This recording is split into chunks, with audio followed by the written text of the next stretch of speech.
बिहार में नई सरकार बनते ही बिहार के डिप्टी सीएम सम्राट चौधरी को गृह विभाग संभालते ही क्राइम कंट्रोल का आश्वासन प्रशासन देते हुए कहा कि अपराधी को बख्शा नहीं जाएगा। बेगूसराय 24 घंटे में 2 हत्या से डाला। कपड़ा व्यवसायी शहजाद की गोली मारकर हत्या। रंगदारी नहीं देने पर बदमाशों ने दी वारदात को अंजाम। बेगूसराय जिले में सुबह कपड़ा व्यवसायी के अपराधियों ने गोली मारकर हत्या कर दी। घटना वीरपुर थाना क्षेत्र के बरबरही गांव परबंदा बाबा स्थान के पास सुबह करीब 9 बजे के आसपास कपड़े के लेकर के दुकान जा रहे युवक मोहम्मद शहजाद पर बदमाशों ने हमला कर दिया। वो वीरपुर बाजार में कपड़े की दुकान चलाता था और रोज की तरह आज भी दुकान खोलने जा रहा था। मृतक की पहचान मोहम्मद नजीम के 25 वर्षीय बेटे मोहम्मद शहजाद के रूप में हुई है। बताया जा रहा है कि शहजाद 6 महीने पहले ही शादी के बंधन में बंधा था। परिजनों के मुताबिक बदमाश लंबे समय से उससे 3 लाख रुपए रंगदारी की मांग कर रहे थे। रंगदारी नहीं देने पर लगातार धमकियां मिल रही थी। गुरुवार सुबह शहजाद बाइक पर कपड़ा लेकर दुकान की ओर जा रहा था। इसी दौरान बहरबनी बाबा स्थान के पास घात लगाए बैठे 3 अपराधियों ने उसके ऊपर फायरिंग कर दी। गोली शहजाद की आंख के पास लगी, जिससे मौके पर ही उसकी मौत हो गई। घटना के बाद आसपास के लोग मौके पर जुटे और पुलिस को सूचना दी। वीरपुर थाना पुलिस तुरंत घटनास्थल पर पहुंची और मामले की जांच शुरू की। परिजनों ने आरोप लगाया कि पंकज कुमार, विजय पासवान और कन्हैया सैनी ने मिलकर के इस हत्या को अंजाम दिया है। बताया गया कि इन अपराधियों ने पहले भी रंगदारी मांगी थी, यहां तक कि एक बार घर पहुंच करके धमकी दी थी, जिसके बाद ग्रामीणों ने उन्हें पकड़कर पुलिस के हवाले किया था। जेल से बाहर आने के बाद फिर से रंगदारी मांगने लगी। बिहार में नई सरकार बनते ही अपराध का मनोबल फिर तेज हो गया है। मैं बात कर रहा हूं बेगूसराय में 24 घंटे में 2 हत्या। सम्राट चौधरी डिप्टी सीएम है और गृह विभाग सम्राट चौधरी को मिलते ही कहीं सम्राट चौधरी ने अपने अधिकारियों के साथ मीटिंग करते हैं और क्राइम को रोकने के लिए हर प्रयास करते हैं, मगर अपराधी जो है सरकार को चुनौती देते हुए, बिहार पुलिस को चुनौती देते हुए बेगूसराय में सुबह सुबह एक व्यापारी को गोली मारकर हत्या कर दी। मामला थाना क्षेत्र का है और ये व्यापारी कपड़ा व्यापारी जो है करता था और अपने परिवारों को पोषण करता था और उससे अपराधियों ने पहले रंगदारी मांगते हैं। रंगदारी नहीं देने पर अपराधी इनको मारकर हत्या कर देते हैं। मौके पर पहुंचती है एसपी और एसपी कहते हैं कि मालूम चलता है कि इनका जो है पुरानी दुश्मनी है। पूरा मामला क्या है आप इस वीडियो में देख सकते हैं। जिस तरह एनडीए सरकार बनते ही सम्राट चौधरी को गृह विभाग मिलते हैं, प्रशासनिक विभाग में हड़कंप मच जाती है, मगर लगातार सम्राट चौधरी क्राइम को कंट्रोल करने के लिए अधिकारियों से मीटिंग करते हैं और लगातार कहते हैं कि बालू माफिया हो, शराब माफिया हो और या जमीन का ब्रोकर हो, सभी को छोड़ा नहीं जाएगा। इस पर कार्रवाई की जाएगी। इस पर सुशासन बाबू की सरकार अब बनने जा रही है और बन के रहेगी।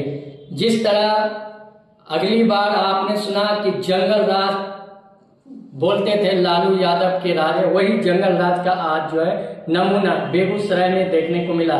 24 घंटे में 2 हत्या से बेगूसराय दहल उठा है। अब क्या है पूरा मामला आपको इस वीडियो में छोड़ते चलते हैं। आप देख रहे हैं TTN 24 बेगूसराय से मोहम्मद नबी।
छोड़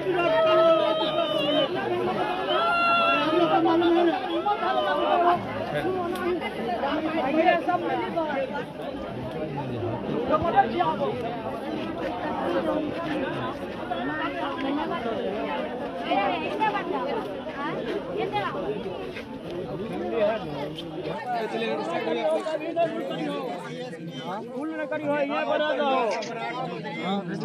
भूल कभी न करियो। बस इतना बरल रहा हो जब तक न लगे तो न जान दो, बस इतना बता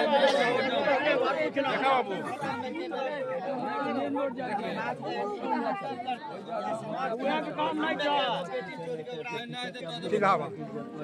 प्रशासन के मन बढ़ाल चार कुछ नहीं। ये हमारे भाई जब पेन ले से तुरंत ओकरा बदल के फेंक देलक, दोबारा आई पेन नहीं सके रे। ऐसा नहीं रहे, एकरा इतना अथी रहे जो कुछ के हक नहीं। जे कपड़ा आई पेन ले ओकरा फिर दोबारा नहीं पहने। गंजी या चड्डी की कोई वैल्यूए नहीं दे रहे। एकरा से कोई की कर देलके। ये प्रशासन वक्त था जो फेरी दुकानदारी करता था, कपड़े का काम करता था बहुत दिनों से। इसके साथ में मैंने जो सुना हूँ, जो पहले जो था इससे रंगबाजी टैक्स मांगा था। जो मुजरिम है, जो गुंडा है, उसे टैक्स मांगा था। उसने टैक्स नहीं दिया, पंचायती हुआ, पंचायत में नहीं आया। पंचायत में नहीं आने के बाद जब मुखिया और सरपंच पंचायत के लोग जब चले गए, तब इसके घर पे पिस्तौल ले करके आया। ये 4-5 भाई था, उसको पकड़ के घर में बंद कर दिया। उसके बाद प्रशासन को बुलाया, प्रशासन आया, उसको अरेस्ट करके ले गया। फिर इसकी माँ जो है कुछ दिनों के बाद उससे गुहार लगाया जो कि अब ऐसा नहीं करेगा, केस को ख़त्म कर दीजिए। केस को ख़त्म किया, फिर ये बाहर आया। बाहर आने के बाद ये जो है उससे फिर रंगबाजी टैक्स मांगा, ये नहीं दिया। उसके बाद इसने कहा जो कि मैं तुमको मार दूंगा, नहीं दोगे तो मार देंगे। उसके बाद आज सवेरे करीब 8 बजे की बात है। जी उछालना है, अगर नहीं उछालते हैं तो पुलिस प्रशासन हुआ। ये हमारे पंचायत पिपरा दोदराज प्रबंधन और बहनबंदी के बीच में घटना हुआ, जो वीरपुर क्षेत्र पड़ता है। जो भी जहां चलाते हैं उन पत्रकार से मेरा यही अपील है कि आज के डेट में मेरा भाई दुनिया से रुखसत हो गया, वो दुनिया से चल गया। जो चल गया वो वापस नहीं आएगा। अगर वो वापस आएगा तो इसका इंसाफ, अगर पुलिस प्रशासन इंसाफ नहीं करते हैं, यहाँ का एसपी डीएसपी इंसाफ नहीं करते हैं, अगला मुख्यमंत्री तक मेरी आवाज़ नहीं पहुँचता है, नहीं करते, तो आप लोग से भी यही अपरोध करते हैं कि आप मीडिया बंधु है, इस खबर को फिर दोबारा मेरे पास अपील के लिए आइएगा और इसको दोबारा चला के उस अपराध को कड़ी से कड़ी सजा देना है, फांसी देना है, इनकाउंटर करवाना है। जब तक इनकाउंटर नहीं हुआ तब तक हम लोग शांति से बैठने वाले नहीं हैं। इसको इनकाउंटर करा के छोड़ेंगे। अब मैं ये कहता हूँ, पुलिस प्रशासन अगर पीछे हट जाते हैं तो मैं बिजनेस करता हूँ, मेरे साथ 400 200 से 300 व्यापार है, उसको मैं संभालता हूँ। आप मुझे वो पावर दीजिए, वो क्षमता दीजिए। अगर आप इनकार करिए और हमको दिए, उस अपराधी को हम पकड़ कर इनकाउंटर करेंगे। मेरा भाई मरा। हाँ, और सब तो देखने होता जो फल्ला आदमी है, चिल्ला आदमी है। से ठुका आदमी एक आदमी नहीं बोले, बोलते दौर से नहीं बोलता सब जहाँ सब कुछ व्यवस्था है।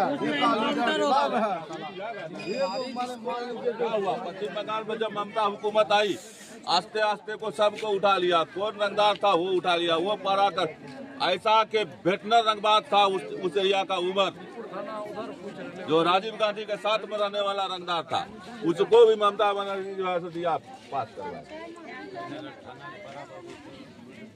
जो आइंदा फिर ऐसा घटना कोई दूसरा ना करे, समझ रहे हैं? नहीं तो बार बार ऐसा क्राइम होता ही रहेगा। आप लोग आइएगा, बस ऐसा ही भीड़ लगेगा, फिर उठा के ले जाइएगा, बात खत्म हो जाएगा। यही ना होगा। अरे हम तो क्राइम को एकदम जड़ से खत्म कर ले रहे हैं। 8:30 से 9 के बीच में ये घटना घटी है। ये वीरपुर और तेघड़ा का बॉर्डर है। मोहम्मद शहजाद नाम का व्यक्ति है, जो कि कपड़े की दुकान है वीरपुर में। ये 5 भाई हैं, दुकान खोलने जाए थे। इस दरमियान आरोप है कि जिनसे दुश्मनी चलती है, उन लोगों ने आकर के इसको गोली मारी है, फायर आर्म इंजरी है और हम लोग बॉडी को पोस्टमार्टम के लिए भेज रहे हैं। इनसे बात हुई, इनके भाई से बात हुई, इनके द्वारा कहा गया कि 2 साल पहले जब इशू आया था उस टाइम पे केस हुआ था, उसमें जेल भी वो व्यक्ति गया था, काफी टाइम जेल भी रह करके आया है। अब सारी बातें ये एफआईआर ड्रॉ की जा रही है और हम लोग इन्वेस्टिगेशन चालू कर देंगे।